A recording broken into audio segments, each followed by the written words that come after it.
The fishing news is brought to you by Influx Marine Paint. Hey there, Toby Lapinski for the New England edition of the Fisherman magazine with this week's web video fishing forecast for New England. Well, I'm going to start things off this week by teasing the huge 50th anniversary issue of the magazine, which comes out next week.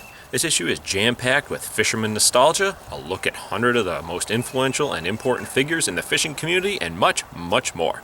What's even better is that the digital edition of the May issue is going to be available free to everyone, subscribers and non-subscribers alike, at thefisherman.com starting Monday afternoon.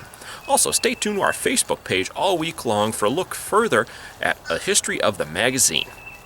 All right, moving on into the reports. Going to start off, as always, in Connecticut, where with the slowly warming waters inside Long Island Sound, with some spots reaching 50-plus degrees most afternoons this week, despite dropping back in the upper 40s after the overnight, blackfish catches have finally begun to fall into place. A few subscribers I talked to got out over the weekend and reported solid catching, not just fishing, mostly centered around the New Haven area. At times, the bite was reported to be fast and furious, while other stages of the tide, things slowed down a bit but still produced fish. My friend John Frione sent me a picture of a solid 9-pounder that he landed Sunday morning, so it's not just some small fish being caught right now. And while I'm on the subject of good-sized blackfish, keep in mind that the 2016 Dreamboat Challenge kicked off on April 15th, and this year's challenge will be awarding the best angler in the region. Check out the full details online at thefisherman.com. All right, moving into Rhode Island, I got word of a solid influx of schoolies to just keeper bass along the South County beaches the last few days. Fish are being landed both day and night out front as well as inside the breachways and ponds.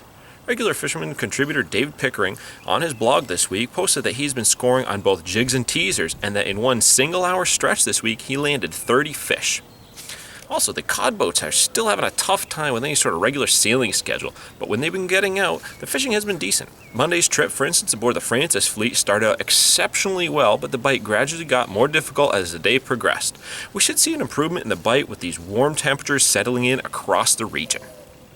And lastly, up in Massachusetts, last week I reported that the Goose Hummock Spring Break Kids Fishing Tournament was set to take place this week, and so far the fishing has been downright amazing.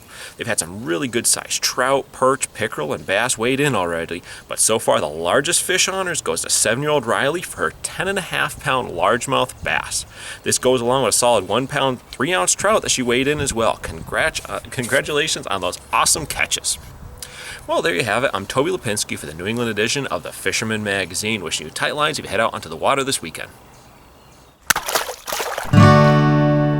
The fishing news is brought to you by Influx Marine Paint.